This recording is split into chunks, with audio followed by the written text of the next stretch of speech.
Good morning, ladies and gentlemen. Welcome to Professor Ming's Strategic Insights. A few years back, the cultural and academic exchanges across Taiwan Strait were quite popular, very popular actually. So many Chinese students came to Taiwan universities to study, and I came across a good number of them. After discovering my field of expertise, I was invited to different campuses to give speeches after classes. And the topics were quite wide-ranging, including mainland Chinese politics, economy, social events, and political histories. And of course, the most popular ones or the most welcome ones were the current political issues. So that was quite popular. And there was always a QA session after the speech or after the presentation. And they have so many questions because they were very curious about the content that I talked about and the things that they didn't know. So through the discussions, I discovered that they were quite, how should I describe it? They knew very little about their own history. They knew nothing about the Tiananmen Massacre in 1989. They knew only 1 or 2 paragraphs about the Cultural Revolution, the 10-year-long Cultural Revolution, and tens of thousands of students, young students, killed during the movement. And they almost nothing about the Great Leap Forward and the Great Famine and the tens of millions of Chinese people killed during the famine. So in short, they knew literally nothing about the true history of China, of communist China. And they knew nothing, literally nothing, about the great mistakes committed by the Chinese Communist Party. In short, they knew nothing about the truth of the Chinese Communist Party. It may be an exaggeration if we say they have no independent thinking capability, or they're unable to think independently. It's an exaggeration. But from the questions they raised and the challenges and the refutations and the angle they asked the questions and the arguments they provided, the material they used, and even the language they use or the way they go about thinking about things, or the structure of their thinking. Well, let me put it this way. It's all from the official media. Once I asked the student, I asked back the students when he asked me a question in a very challenging way. I said, which single word or which single idea is yours, is your own, or you developed by yourself? He was stunned when I asked him the question. So then he admitted he read those lines or read those words from official mass media. I said, yeah, I can almost pinpoint every word of every sentence of your question from either the People's Daily or New China News Agency or Global Times or any of those mass media controlled by the government. In short, you're brainwashed, but you don't know it. I don't blame them.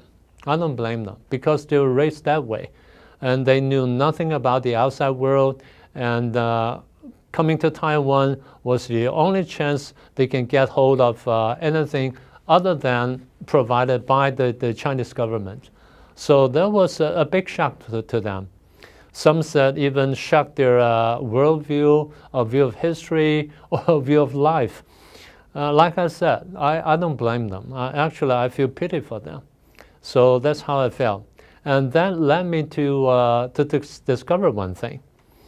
I know brainwashing was very serious and was very thorough, but coming to see it right in front of my eyes is still surprising. It was a shock to me, I have to admit it.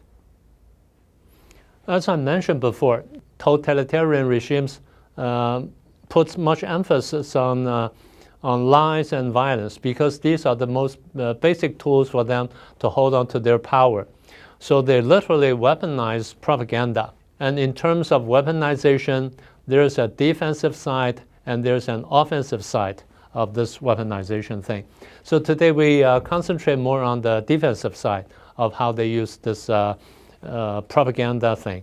In the past, they censored newspapers, books, magazines, TV, and radios and everything. And nowadays, they concentrate more on internet and social media. So as early as 2003, they started a project. They call it Project Golden Shield. Sometimes it's called Great Firewall. And it was sponsored by the Public Security Department, or Department of Public Security, namely their police department. They built a nationwide information network. They also built an electronic demographic data bank. It took them 2 years to complete the entire project. Of course, back in 2003, they were unable to do it all by themselves. So they got some help from some international companies, such as the Cisco Systems, Motorola, Siemens, and Lucent Technologies, and even Bell Labs. Of course, all the technologies and equipments provided by these companies were the most advanced at the time. And of course, their efforts were controversial because they helped a totalitarian regime to better monitor and control their own population and to probe into their privacy and to violate their human rights or citizens' rights. So it received much criticism on that basis. There are many cases of such violations and abuses. Let me just cite a few. The first one happened to a gentleman by the name of Shi Tao, who was a reporter from Hunan province, central province, a province in central China. Back in 2004, he used Yahoo email to send out some so-called sensitive information to the outside world, because he got a piece of document issued by the Chinese government, which prohibits the media in China to report or to release anything about the 15th anniversary of Tiananmen Massacre. That was back in 2004. And there was an internal order or decree issued by the government. And he got the document and he released it to the outside world through a Yahoo email system. And upon the request of Chinese police station, Yahoo provided Mr. Shi Tao's email account and the record of the communication record and the content of the email. And Shi Tao was arrested in 2005 and was sentenced to jail for 10 years. And Shi Tao's mother was in the United States, and a couple of years later, she filed a lawsuit in the court of California, state of California, accusing Yahoo of violating human rights and demanding compensation. The case received much attention from the international community, and the American Congress held multiple hearings on the case and conducted a series of investigation. And a few years later, the high-ranking officials from Yahoo openly apologized to the family members and promised that they would improve upon their operations inside China. And Yahoo also pledged to offer some humanitarian assistance and to set up a foundation. They call it a Human Rights Foundation to support those who are suppressed because of exercising the freedom of speech rights in China, and so on and so forth. That's the first case. The second case happened in around the same time. Another reporter from China, who's also a gentleman by the name of Liu Di, and who sent out some so-called sensitive information about democracy and about human rights inside China. And again, Yahoo provided information to the Chinese police station, and then Liu Di was arrested and sentenced to jail. So these two cases received much attention from the outside world, and Yahoo received much criticism around the world.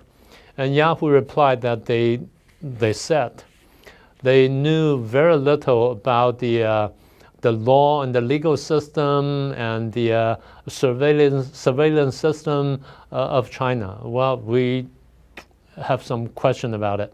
But anyway, that's what Yahoo said. So a few years later, Yahoo decided to leave China.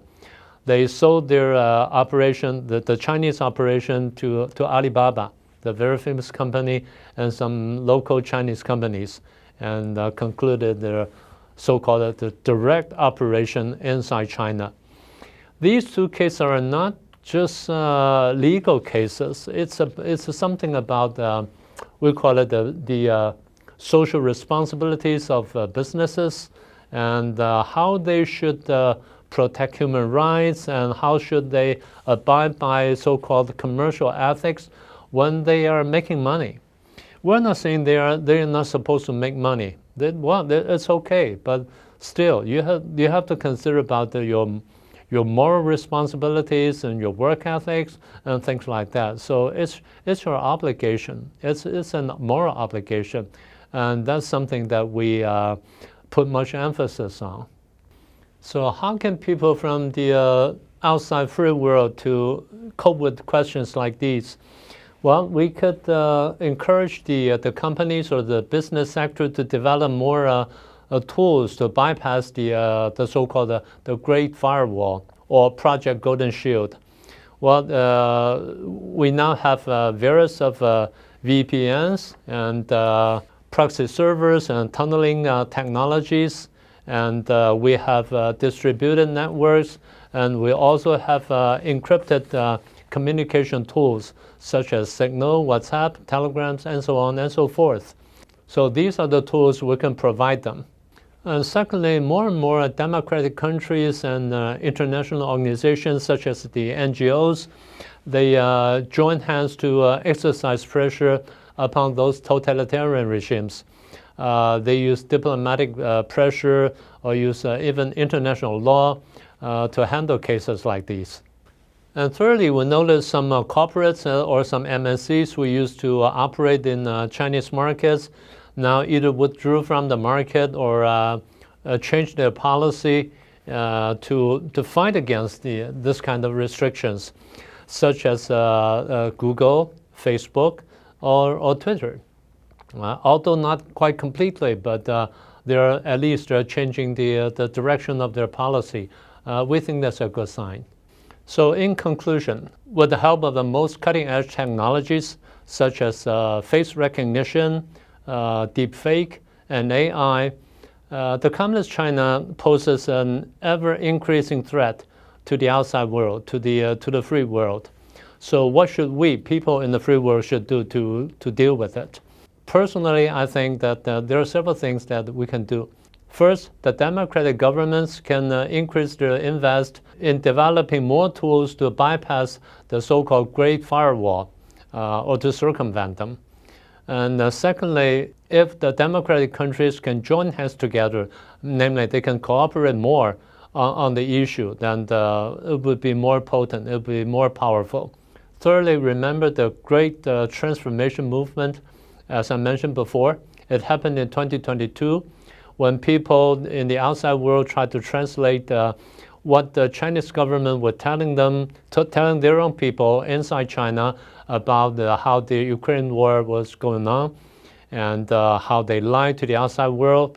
They translated the Chinese slogans, the Chinese propaganda to foreign language, so that the international community can understand what's really going on and what the Chinese government was really thinking about the war, so that we know where they stand on the issue. Actually, this great translation movement can work both ways.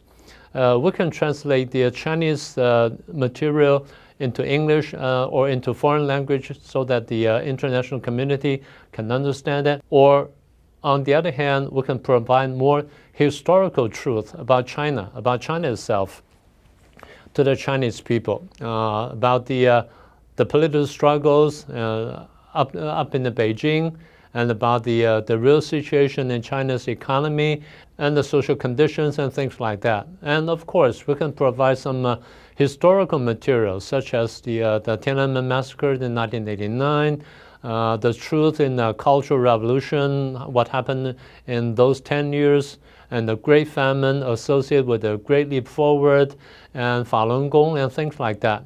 As a political scientist, I keep telling you that tyrannies are doomed to collapse because we believe in human nature. We believe that human nature will eventually prevail.